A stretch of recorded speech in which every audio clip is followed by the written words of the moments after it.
Hey, Jordan Leopold here, and today is the end of day 3, building clientele in public.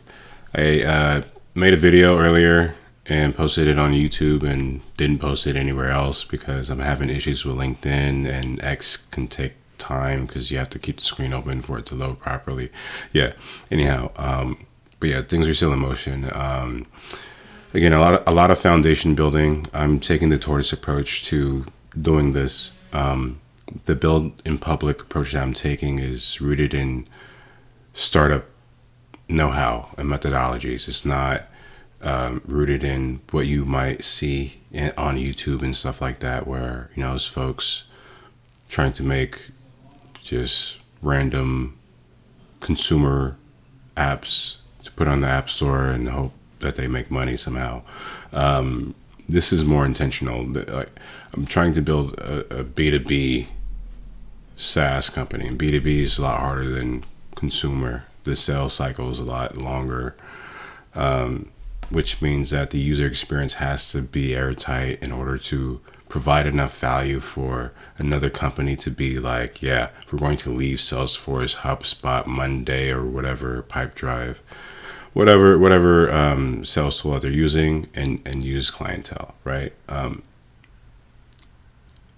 I think I might just focus building clientele for like early stage companies that need to sell as I'm thinking about it, and eventually as time goes on, looking at the product roadmap,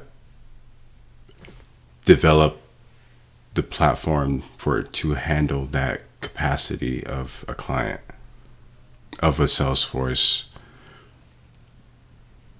level type of a need, because Salesforce is very, you can build it from the ground up depending on your needs, right? So like some organizations hire whole individuals or whole teams just to manage their Salesforce instance. So like it can get complex, it can get pretty messy depending on a company's setup. But for me, I want clientele to be a very easy and clean and sleek experience, to where within the MVP, I'm adopting a design approach to where as things get more complicated, as it relates to more features being added and the app gets more bigger, that the core experience, the core feel of the app will still translate when it can handle an enterprise level team's needs, right? I think initially I might just focus on early stage startups trying to get traction in sales, right? Or maybe early stage startups and agencies. I don't know. I have to get out there and see I have to get out there and just get more of a feel in the market of like who needs what, and like what are they willing to pay for what, so yeah, there's many things I'm considering. This weekend I'm going to be building the entire time, with the exception of me going to the Day Young Museum tomorrow in San Francisco, because it's second to last weekend it'll be open, and they're having an anime showing, exhibition. It's the largest ever outside of Japan, and they have a lot of classic anime manga creators and franchises that they're having on display. So it'll be really cool, and I think it's cosplay day, so you'll see people in costumes, which will be really cool. I've never seen anything like that in a museum outside of the art that's there, so that would be cool. Because that's kind of community. If I had a costume, I could pay, I think it's like $8 or something like that to participate. I don't want to, but it'll be cool to see that at the Day Young.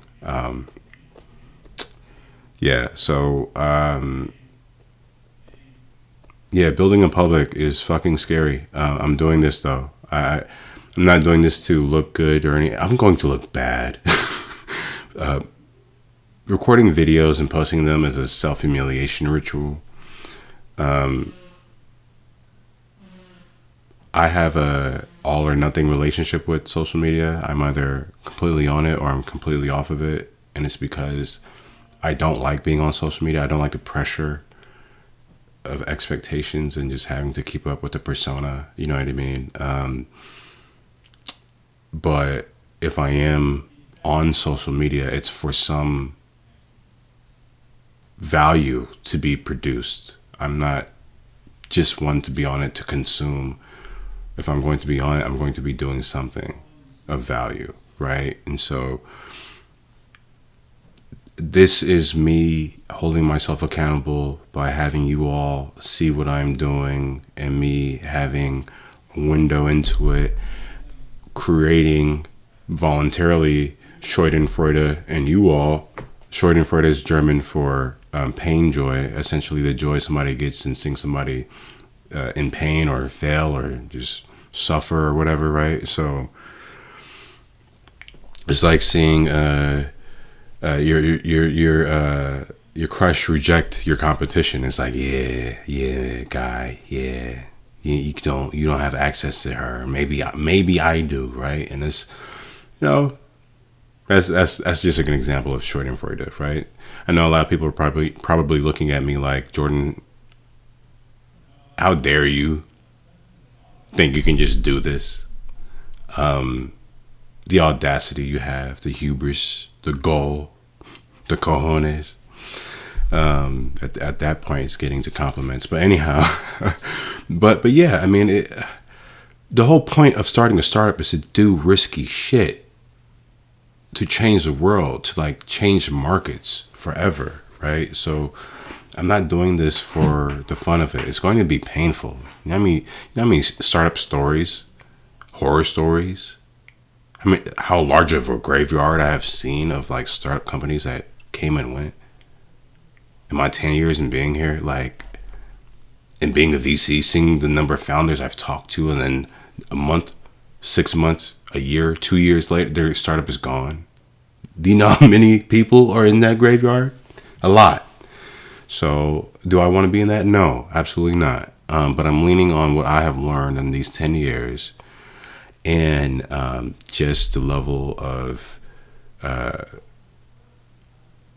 groundedness I've been able to develop in myself in my adult life, because I've always prioritized personal development and mental growth. So this is really a true test of self and knowledge. I mean, I've studied strategy and war all my adult life. My first idol was Alexander the Great in college. Like, next after that was Kanye, Elon Musk, RIP to both of their characters now. But like, still the level of innovation, just grit, just tenacity, audacity, like to do incredible things and just like go for it, right? But you have to have a level of competency to do it. These guys were competent. They just, you know how many people that I've met that had crazy fucking conviction but weren't competent in this space? So many people, whether it be when I was a VC or when I was a aspiring founder myself, working on past projects, pitching investors, going to different events and meeting people, or doing the Founder Institute Accelerator and meeting other entrepreneurs. Like, you know what I mean? People that were just convinced that they had the shit down, but they weren't competent. So many, right? So like, I have a level of humility to where I can accept when I'm wrong. And I hope people point out when I'm wrong. I'm the one that seeks out feedback. I don't see it as criticism. I see it as feedback. Good and bad. How you might perceive it. I see it all as good. But you have to have a level of humility and a level of self-consciousness to know what is working and what isn't working, and what to do and what not to do, what to consider and what to avoid, right? Like, I just think that from my experience and what I've absorbed, in addition to my character and personality, in addition to where I'm at in my life, the time is now, right?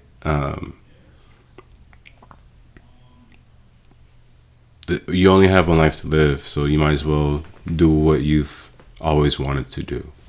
I've always wanted to start a business. I've always wanted to impact millions, billions of people. I've always wanted to be rich and financially well off. I always wanted to have a lot of money to then be a philanthropist and provide services within my communities that I know are needed, because we, in lieu of Black Panthers, you can't always rely on the government to protect you or your family or your community, right? Sometimes, like, yeah, philanthropists can fucking help. I'm not even gonna get into that, but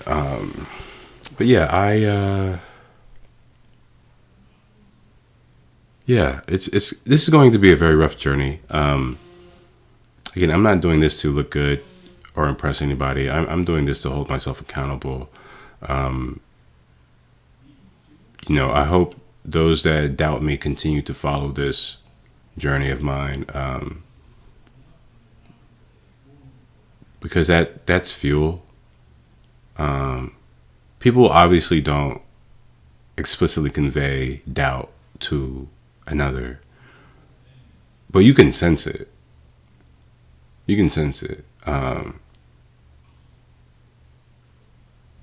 Yeah, so yeah, a lot of people think they know me, but they don't.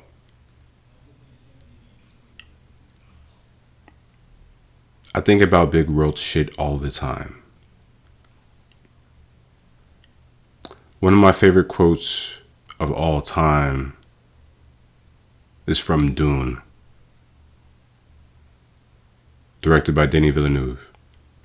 And it's when the Bene Gesserit mother, Reverend Mother, talks to Sister Jessica, the mother of the main character, and tells her, we have other prospects.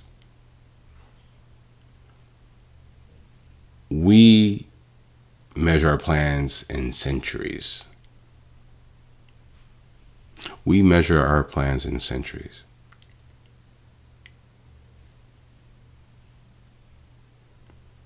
I don't know about y'all, but I think fucking far ahead in the future. And it's because I've looked so far back in the past. And right now where we're at in the timeline of humanity, it's the most uncertain time ever. We have opened Pandora's box in the name of AI. And we don't know what that's going to look like. Obviously, like, us as entrepreneurs and investors are trying to capitalize on that, whatever that means. We just know something huge is going to happen, bigger than even the birth of the internet. And so we're trying to ride this wave before we get swept up from it, as we should. Because, I mean, I don't know about you guys, but I've been like scared about AI for like 9 years. 9 years. So like you have to take action of some sort to protect yourself in these uncertain environments. For me, it's just taking higher risk in order to get a higher reward, in order to really stave off that risk. And it's just based on my experience. Like, again, the timing of this is so perfect because, like, again, I'm 32. I just went through 3 years of hardship. I just lost 11 people in the past year while going through a breakup. My mom being one of the people lost. Past the 2 years before the last year, I was unemployed, feeling rejected by tech. When I gave everything, every fucking ounce of myself to this space, right? And, you know, but at the end of the day, I took every job with a particular intention, with a goal, with the outcome in mind. I was building a certain skill set or learning a certain topic or subject and connecting with certain people as a means of going in a certain direction. I didn't just go from sales to venture capital and not think about the next step.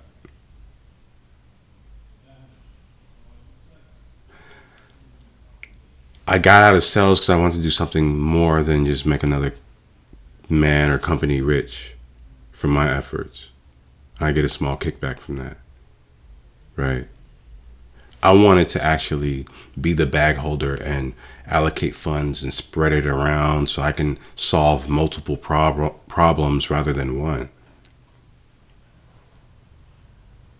But then as I spend time in venture and I'm in the space and I'm seeing that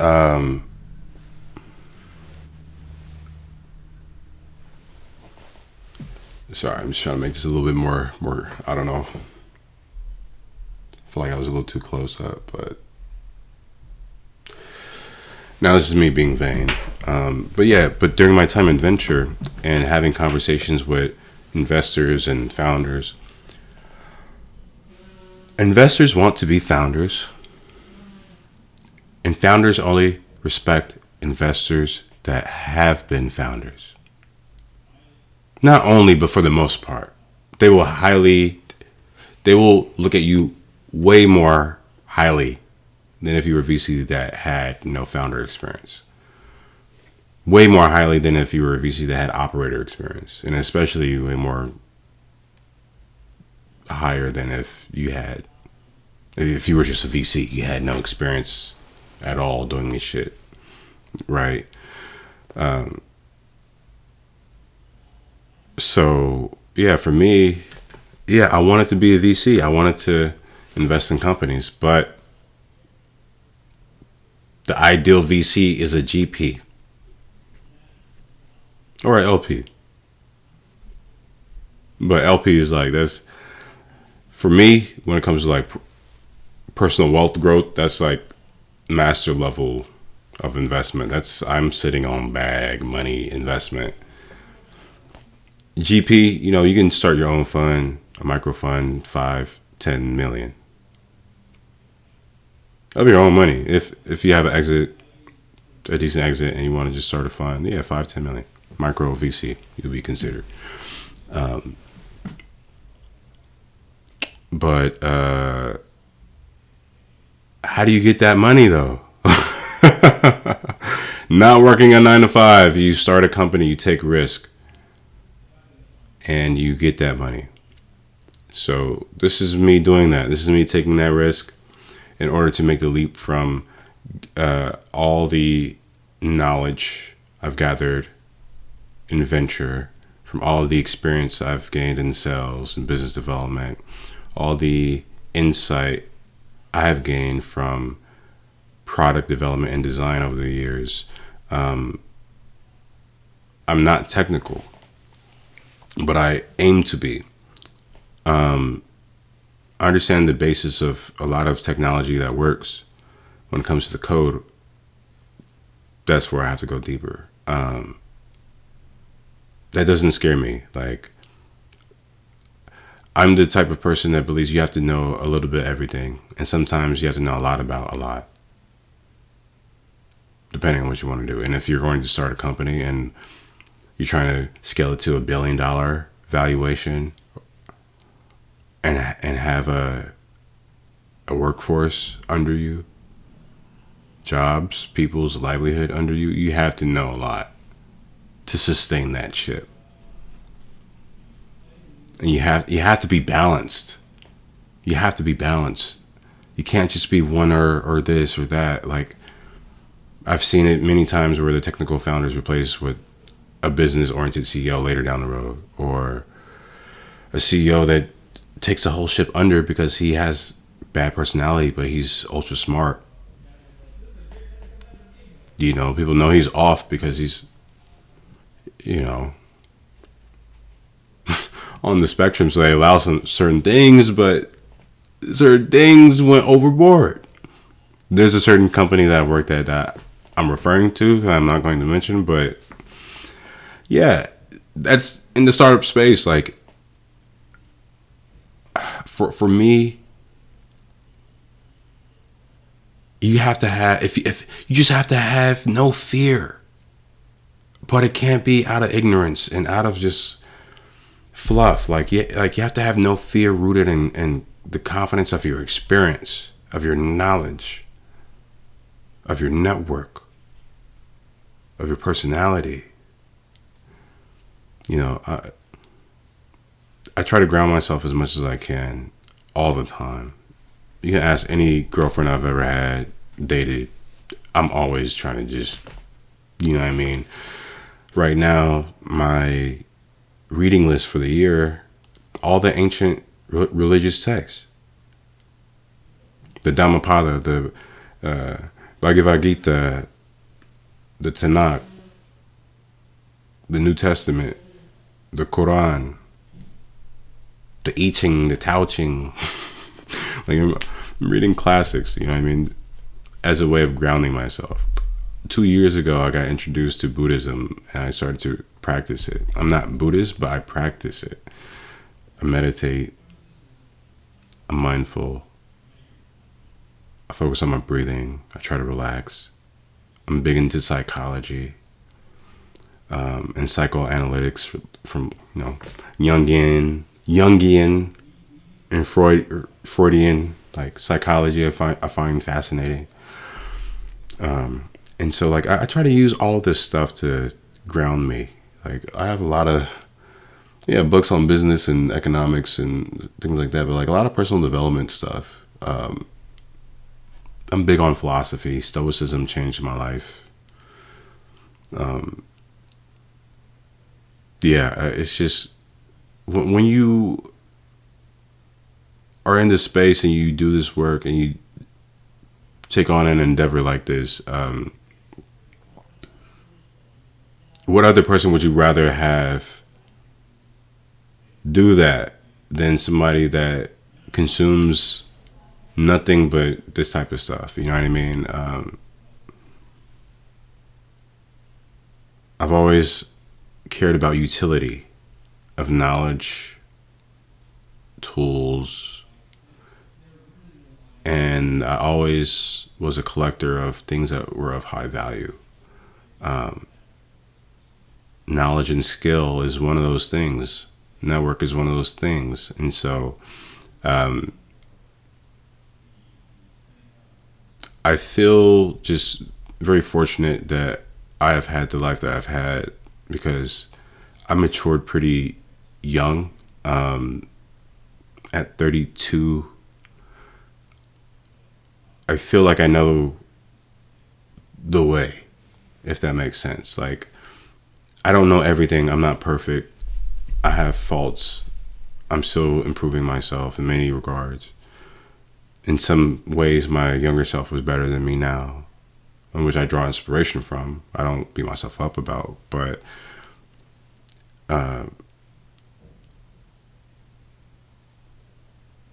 like, I forgot where I was going, but because I'm tired. It's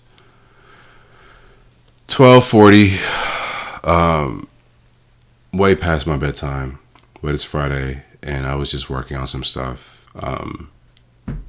I think I'm going to stream my work sessions to keep myself more accountable and make it easy for people to come chime in if they want to.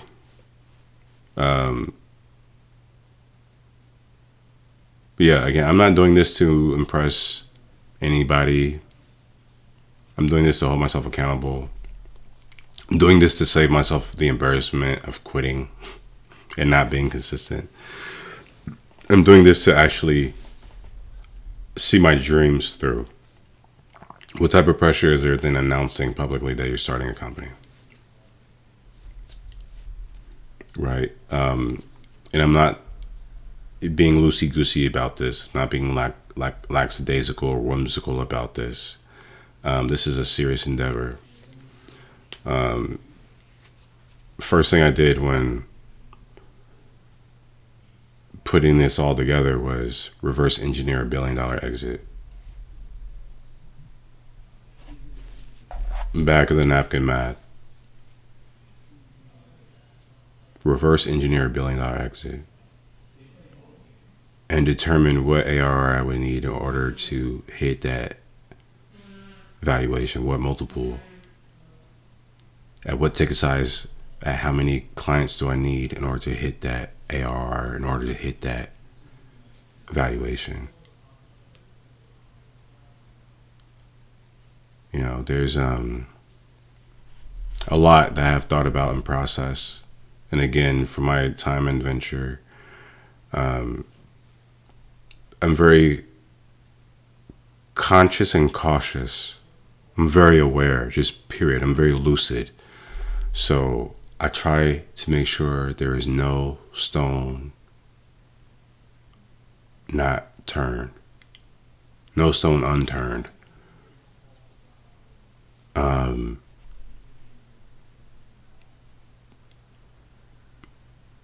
a strategist. Like, I have to be holistic in considering everything.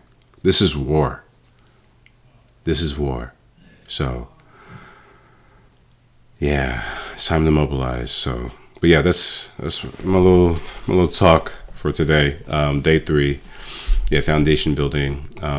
Really just setting up the infrastructure for me to build in public and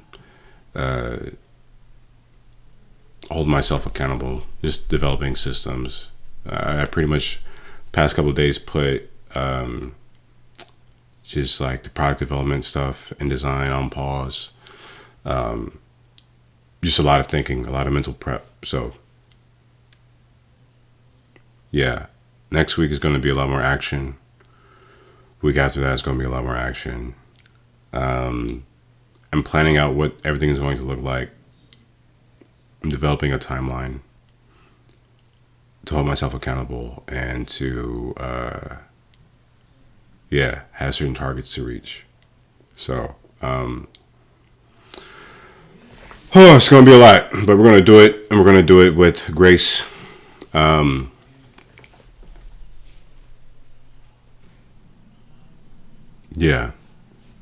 going to do this with grace. All right, world. It's Jordan Leopold. End of day 3, beginning of day 4. And I'll see y'all soon.